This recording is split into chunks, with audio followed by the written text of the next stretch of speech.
Allez, moteur en route. On est parti pour un appareillage à Port-Médoc, qui se situe à l'entrée de l'estuaire de la Gironde, au sud.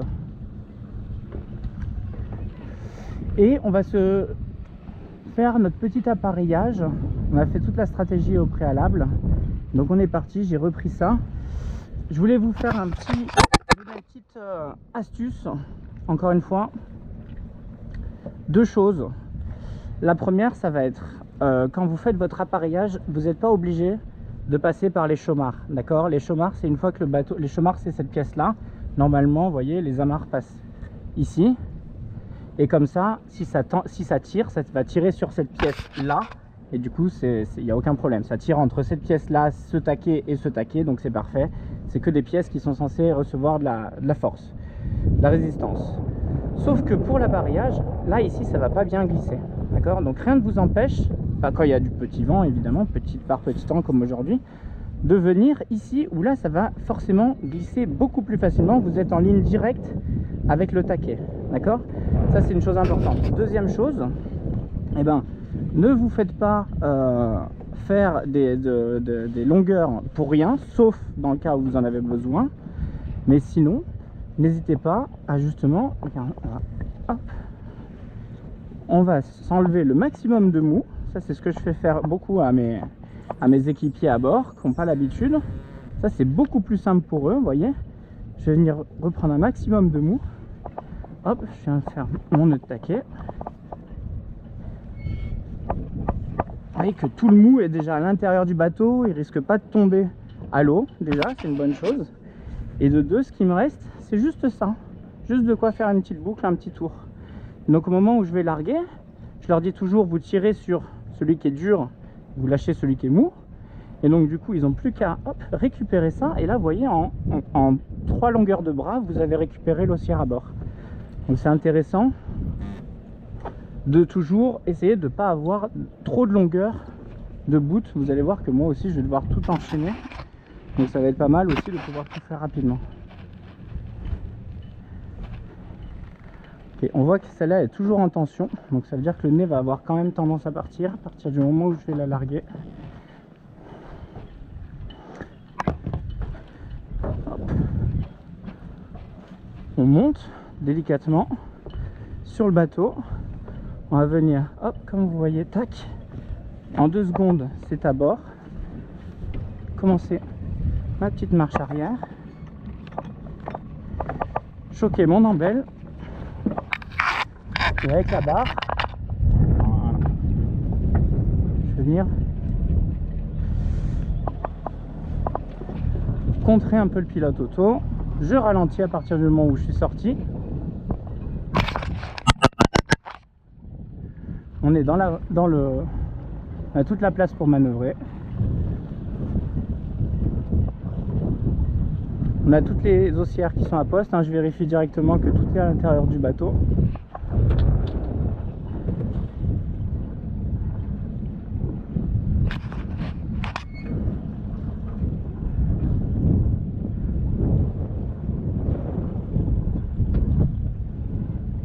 Donc comme je vous avais dit, vous avez vraiment toute la place, que ce soit dans ce petit bassin là ou dans ce bassin là, qui est le même en soi.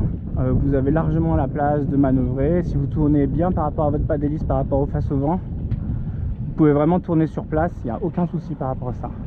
On va se mettre en neutre d'abord, histoire de ralentir. On va gentiment mettre une marche avant, couper l'air. Et dès qu'on est lancé, on ralentit. Pas besoin d'aller au-dessus de 1500 tours minute, surtout dans ces conditions.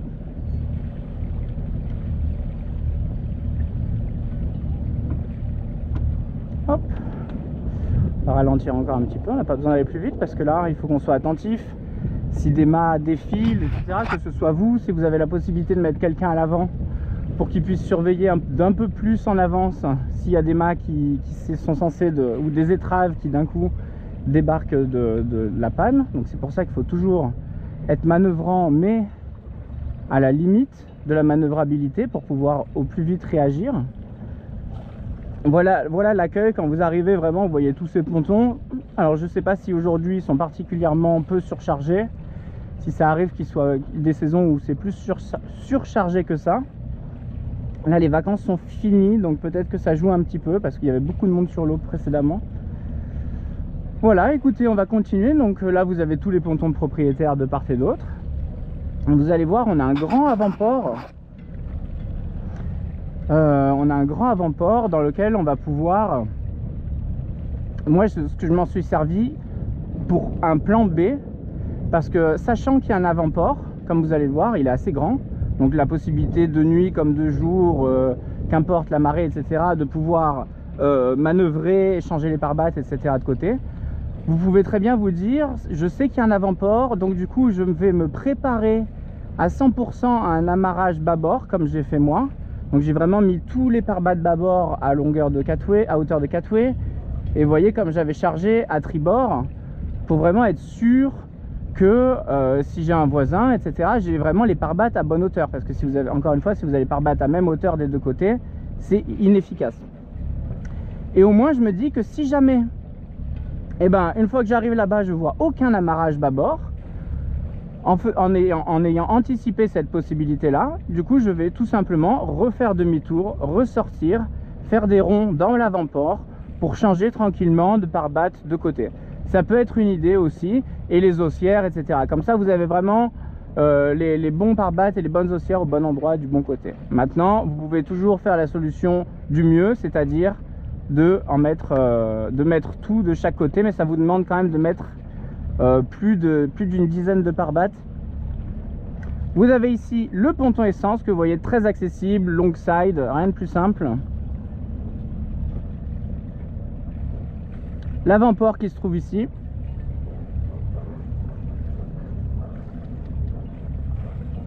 Bateau de la SNSM qui est juste là-bas, prêt à partir, je l'ai déjà vu partir. Prêt à bondir.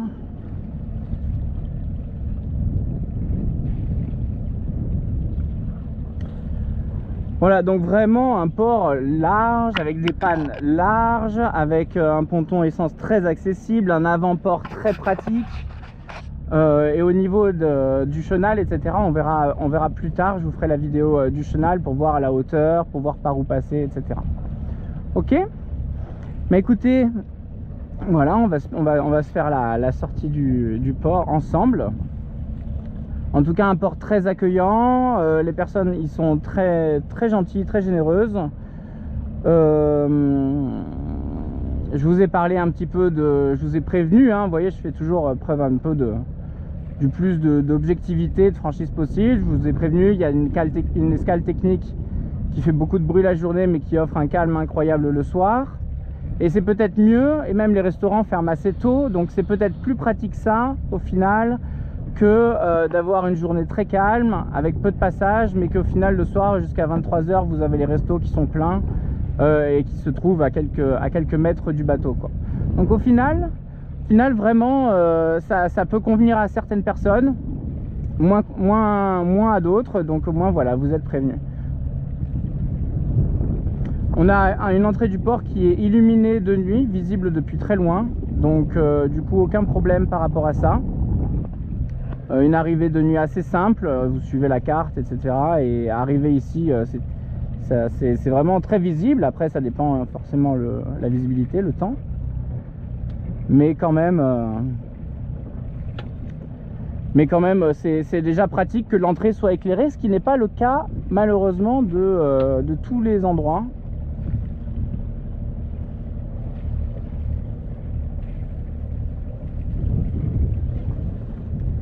Voilà, Port Médoc.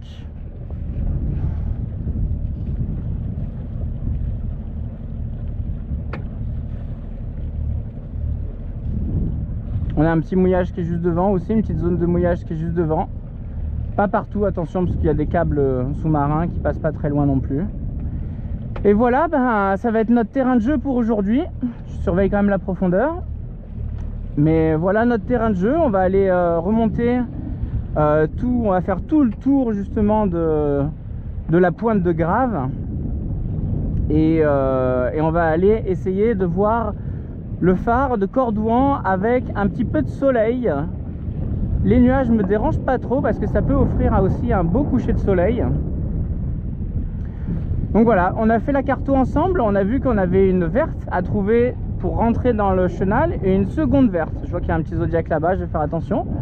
Donc je vais aller prendre mon cap rapidement, faire ma carto, prendre mon cap, vérifier avec ma profondeur et tous les calculs qu'on a fait. Et je vous retrouve juste après. Voilà, c'était Port Médoc, découverte de l'intérieur du port, appareillage, et puis on verra plus tard, on fera les commodités qui se trouvent aux alentours. Je vous embrasse et je vous dis à bientôt, bye bye.